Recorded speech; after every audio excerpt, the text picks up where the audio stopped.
पाकिस्तान एक तरफ दोस्ती का राग अलाप रहा था और दूसरी तरफ खंजर भोंकने की साजिश भी बुने हुए बैठा था। कश्मीर के गांदरबल में रविवार को जो कुछ भी हुआ वो पाकिस्तान ने पहली बार नहीं किया।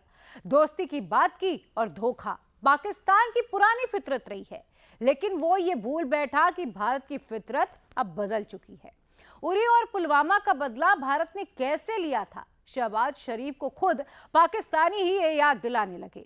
गांदरबल का बदला कब लेना है, कैसे लेना है, ये भारत तय करेगा, लेकिन पाकिस्तान की नींदें अभी से उड़ गई हैं। पाकिस्तान की काली नीयत और काली किस्मत का पूरा हिसाब देखिए इस रिपोर्ट में। दोस्ती दोस्ती के राग की आड़ में पाकिस्तान ने एक बार फिर असलियत दिखा दी। कश्मीर में 7 बेगुनाहों की लाशें बिछा दी।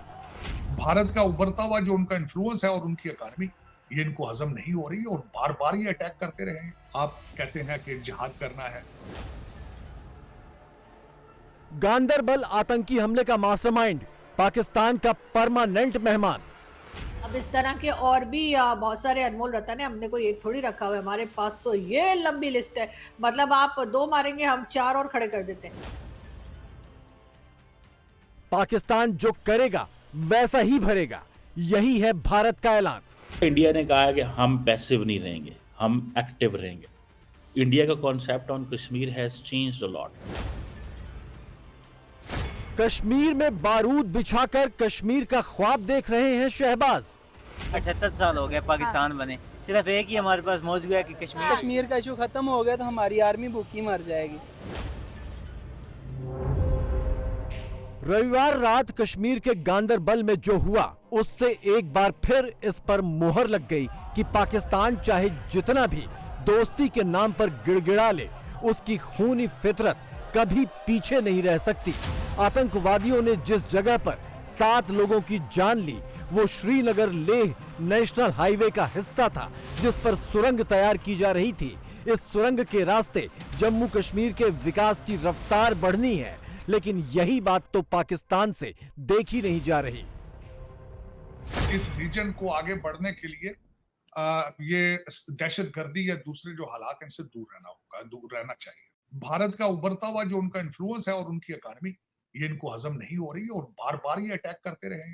ये अब तो ये कमजोर हो चुके हैं ना बहुत। ये टिट फॉर टैट अगर उन्होंने कभी शुरू कर दिया तो आपको छुपने की जगह नहीं मिलेगी। ये अच्छी मिसाल। एक तो नवाज शरीफ साहब ने बात की है। नवाज शरीफ साहब ने, उनकी ख्वाहिश जरूर है कि मोदी साहब आए, लेकिन मोदी साहब को जो एतराजात हैं उनके इस सारे रजीम को, उनकी सारी गवर्नमेंट को, उनको दूर करने के बारे में आप बात क्यों नहीं करते? आप कहते हैं कि जिहाद करना है, ये सियासत नहीं जिहाद है। जजों का टारगेट भी यही है कि ये सियासत नहीं, ये जिहाद है। आपकी स्टैब्लिशमेंट में भी इसी तरह की तोड़फोड़ है, ये सियासत नहीं जिहाद है। तो आपकी डेस्टिनेशन क्या है? आप बनना क्या चाहते हैं? आपका पाकिस्तान डिवाइडेड है भाई। एक सूबा कह रहा है कि हमने हमला करना है पंजाब के ऊपर, और दूसरा सूबा जो बलोचिस्तान है, वहां पे पंजाबियों के शनाख्ती कार्ड दे दे के मारे जा रहे हैं। यह है शेख सज्जाद गुल, गांदरबल आतंकी हमले का मास्टरमाइंड। कहने को तो सज्जाद गुल श्रीनगर का रहने वाला है, लेकिन कई सालों से पाकिस्तान की मेहमान नवाजी में है। नेशनल इन्वेस्टिगेशन एजेंसी और बाकी खुफिया एजेंसियां इसे तलाश रही हैं, इसके पोस्टर लगा रही हैं। गांदरबल हमला टीआरएफ आतंकी संगठन की करतूत है। टीआरएफ यानी द रेजिस्टेंस फ्रंट लश्कर तैयबा का मुखौटा संगठन है। 2019 के बाद से कश्मीर में ज्यादातर आतंकी हमले टीआरएफ ने ही किए हैं। शेख सज्जाद गुल टीआरएफ का ही बड़ा आतंकी है। सज्जाद गुल पर 10 लाख रुपए का इनाम घोषित है। गृह मंत्रालय ने 2023 में इसे आतंकवादी घोषित किया था। इतने अनमोल रतन हमने पाल रखे हैं, खिला पिला के हमने दिन को तगड़ा कर दिया। यानी कि जैश मोहम्मद और दूसरे कई टेरर ग्रुप्स जो पाकिस्तान से ऑपरेट करते हैं, इस किस्म के लोग जो हमने पाल रखे हैं, जिनके जैसे कि बहुत से लोगों को तो नाम आप लोग जानते भी हैं। मैं पिक्चर भी दिखा देती हूँ उन लोगों की आपको, ताकि आप लोगों को एक बार फिर दिमाग में आप लोगों के जो है ये लोग ताजा हो जाए। और भी बहुत से लोग हैं। कितना पैसा, कितना टाइम, कितनी एफर्ट लगती है एक टेररिस्ट को बनाने में या उसको सपोर्ट करने में। वो हम लोग डोनेशन दे दे के उसको बता के कि नहीं जी तो सोशल वर्कर है, इनके तो मदरसे चलते ही तो कुछ करते ही नहीं है। जैसे हम लोग कहते हैं ना, हाफिज सईद कहते थे मदरसे, इस तरह के और भी बहुत सारे अनमोल रतन है। हमने कोई एक थोड़ी रखा हुआ है, हमारे पास तो ये लंबी लिस्ट है। मतलब आप 2 मारेंगे, हम 4 और खड़े कर देते हैं। कड़ा जवाब मिलेगा, कायराना हरकत का जवाब मिलेगा। कश्मीर पाकिस्तान नहीं बनेगा। गांदरबल आतंकी हमले के बाद भारत से कुछ ऐसे बयान उठे तो इस्लामाबाद में खलबली सी मच गई। पाकिस्तान को लग रहा था कि कश्मीर लंबे अरसे बाद राज्य सरकार के तहत आया है तो वो अपने आतंकी एजेंडे को फिर से जिंदा कर लेगा। लेकिन दिल्ली के और श्रीनगर के तेवर देखकर पाकिस्तान को ये याद आ गया कि ऐसी करतूतों का जवाब भारत कैसे देता है। अब जारी बात है, कोई भी अनआर्म्ड सिविलियंस पे, आम लोगों पे दुनिया में कहीं पे भी अटैक हो तो लोग उसको दहशतगर्दी कहते हैं। अब वो कहते हैं कि हम कश्मीर को पाकिस्तान नहीं बनने देंगे। ये स्टेटमेंट्स दे रहे हैं इस इंसिडेंट के बाद। So it means in other words वो सीधा सीधा पाकिस्तान पे इल्ज़ाम लगा रहे हैं कि तुमने लोगों ने ये करवाया है। इंडिया ने ये कहा कि पाकिस्तान के साथ अगर पाकिस्तान कोई कार्रवाई करेगा तो उसका हम जवाब देंगे, जो कि वो कर रहे हैं। मिसाल के तौर पे इंडिया ने कहा जी कि 2019 में जब इंडिया ने सर्जिकल स्ट्राइक की तो उन्होंने कहा जी उससे पहले क्योंकि हमारे सीआरपीएफ के लोग जवान मारे गए तो हम ये कर रहे हैं। दुनिया ने कहा कि they have a right to hot pursuit. किसी ने ये कहा कि हम जो है ये उनका हक है, वो उनका लेजिटिमेट राइट है, किसी ने कुछ। सो इट मीन्स कि उन्होंने ये लाइन स्टैब्लिश कर ली है। और आपको पता है मैंने इस पे बोला था कि this is something very dangerous. और दूसरा, इंडिया ने कहा है कि हम पैसिव नहीं रहेंगे, हम एक्टिव रहेंगे। इंडिया का concept on Kashmir has changed a lot. कहने को तो हाफिज सईद पाकिस्तान की जेल में है, कहने को वो सजा काट रहा है, लेकिन असलियत यही है कि आज भी भारत के खिलाफ तमाम आतंकी साजिशों की सारी फ्रेंचाइजी पाकिस्तान ने हाफिज के हाथों में ही सौंप रखी है, वो जेल में हो या अपने घर में। सज्जाद गुल जैसे आतंकी मोहरे उसी के इशारे पर नाचते हैं, उसी के इशारे पर कश्मीर में नौजवानों को बहकाते हैं और फिर उसी कश्मीर में खून बहाते हैं। और ये खूनी खेल खेल कर भी पाकिस्तान ये उम्मीद लगाए है कि भारत से उसके रिश्ते सुधर जाएंगे। हाफिज सईद से मुझे याद आया कि अभी रिसेंटली कुछ अर्सा पहले उन्होंने एक ऑपरेशन लॉन्च किया था अलविदा के नाम से। आपको ये सुनकर हैरानी होगी कि वो वहां तक पहुंच गए थे कि यहाँ तक कि उसके घर जो अखबार आता था वो भी उनको पता था।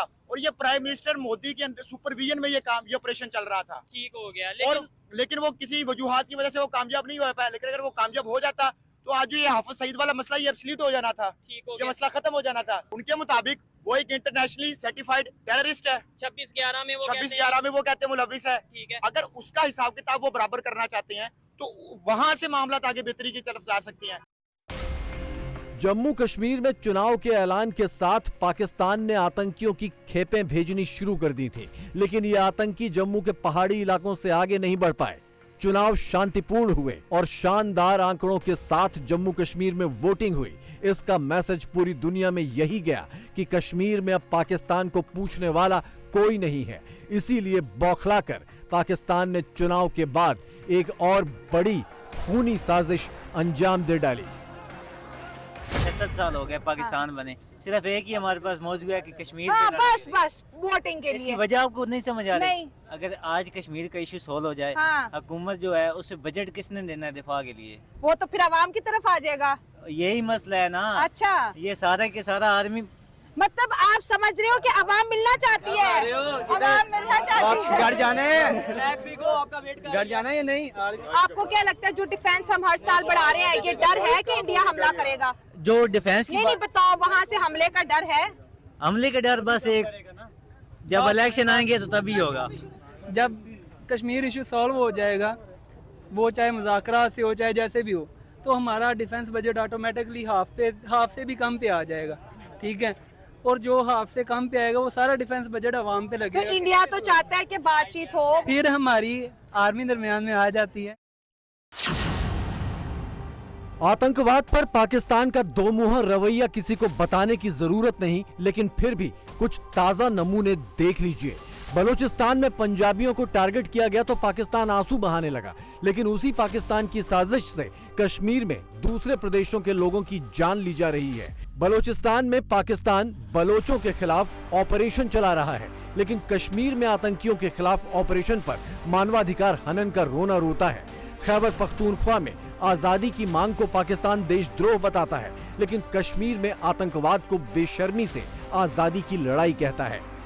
अच्छा, ये टेररिज्म का लेबल तो हमारे माथे के ऊपर लग चुका हुआ है। इंटरनेशनली पाकिस्तान को सो कॉल्ड जो है टेररिस्ट कंट्री कहा जाता है। मुझे बताएं कि ये लेबल अब हमने हटाना कैसे? हम कब तक एक दहशतगर्द मुल्क कहलाते रहेंगे? ये लग चुका था 9/11 के वाक़े की वजह से, जो अमेरिका में वो हुआ था, तो उसकी वजह से हमें टेररिस्ट कंट्री करार दिया कि एक किसी कंट्री के कहने की वजह से आप खुद को टेररिस्ट कंट्री सर्व नहीं कर सकते। पाकिस्तान पर ये इल्ज़ाम भी आयद किया जाता है कि पाकिस्तान जो है वो दहशतगर्द ग्रुपों को स्पॉन्सर करता है, उन्हें फंडिंग करता है। पाकिस्तान अपने हमसाए मुल्क के खिलाफ जो है वो दहशतगर्दों को स्पॉन्सर करता है। अफगानिस्तान के बारे में तो हर मुल्क को गारंटी है कि वहाँ पे दहशतगर्दी होती है और वहाँ पे दहशतगर्द पलते हैं, तो वहाँ पे उनके हालात बिल्कुल ठीक है। वहाँ पे उन्हें बिल्कुल कुछ भी गलत नहीं नज़र आ रहा। अगर उन्हें नज़र आ रहा है तो पाकिस्तान में नज़र आ रहा है कि पाकिस्तान में दहशतगर्दी है और यहाँ पे फंडिंग हो रही है। और दूसरे पॉइंट ऑफ व्यू से देखा जाए तो पाकिस्तान की इतनी इकॉनमी भी नहीं है कि वो सपोर्ट कर सके किसी भी दहशतगर्द ग्रुपों को, क्योंकि पाकिस्तान का अपना मुल्क हैंड टू माउथ चल रहा है। तो इस वजह से ये भी दुनिया जानती है कि पाकिस्तान का मालिक चीन है और चीन ही इंटरनेशनल फोरम पर पाकिस्तान की आतंक नीति को डिफेंड करता है। चीन ही पाकिस्तान को भारत के खिलाफ इस्तेमाल करता है, लेकिन चीन भारत के साथ अपने विवाद हल करने में जुटा है। LAC पर चीन और भारत 2020 वाली स्थिति बहाल करने पर सहमत हो गए हैं। लद्दाख के डेप्सांग और डेमचोक में दोनों देशों की सेनाएं पीछे हट गई हैं और इन इलाकों में दोनों देशों की सेनाएं फिर से गश्त शुरू करेंगी। लेकिन सवाल यही है कि क्या चीन ऐसी इजाजत पाकिस्तान को भी देगा? लोग उसको स्पेकुलेट कर रहे हैं कि सेक्रेटरी लेवल की डायलॉग शुरू होगा, ट्रेड सेक्रेटरी ट्रेड, और दूसरा आपको चाइना इजाजत देगा, नंबर 1, क्योंकि आपके सारे लोन तो वो चाइना से लिए। तो ये चाइना के साथ आप किस तरह डील करेंगे अगर भारत की तरफ आप हाथ बढ़ा रहे? एक तो ये क्वेश्चन मार्क यहां से रहता है। क्या आपको चाइना ने इजाजत दे दी है कि सेक्रेटरी लेवल की बातें शुरू की जाए? क्योंकि आपने तो परमिशन लेनी है हमसे। तो ये वो डिटरमिन करेंगी चीजें कि चाइना आपको कितनी इजाजत देता है। पाकिस्तान की मुश्किल यह है कि वो कश्मीर में जिहादी एजेंडे को 78 सालों से अपनी कामयाबी मानता आया है। 370 के खात्मे के बाद से उसका ये एजेंडा काफी हद तक ठंडा पड़ गया है। ना इस्लामिक देशों में और ना ही दुनिया के किसी भी फोरम पर पाकिस्तान का कश्मीर रोना कोई नहीं सुन रहा। इसीलिए उसकी बौखलाहट और बढ़ गई है। हालात हो गए हैं कश्मीर करके, जो हमने हालात कर दिए हैं। फिर क्रॉस बॉर्डर टेररिज्म, इंडिया बात करता है कि भाई यहाँ से मिलिटेंसी है, यहाँ से क्रॉस बॉर्डर टेररिज्म है, यहाँ से जो है सेपरेटिज्म की जो मूवमेंट चलती हैं, उसकी वजह से ना ट्रेड मुमकिन है। अगर ट्रेड नहीं मुमकिन तो बॉर्डर कैसे ओपन होंगे? हमारे मुल्क को इंडिया के साथ अच्छा ताल्लुकात कायम करने चाहिए, क्योंकि ये हमारे पूरे खित्ते के लिए बेहतरी है। पश्तून अलग हो गया, पंजाबी अलग हो गया, सिंध अलग हो गया, गिलगित-बाल्टिस्तान वाले ये अलग नहीं होना चाहिए, हमें तो एक होना चाहिए ना। मरियम साहब ने क्या बोला था?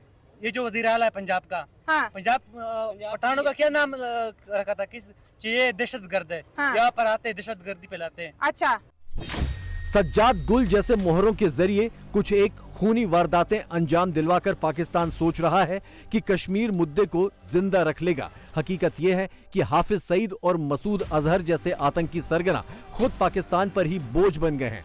उल्टे अनजान गनमैन के डर से पाकिस्तान को इनकी सुरक्षा करनी पड़ रही है।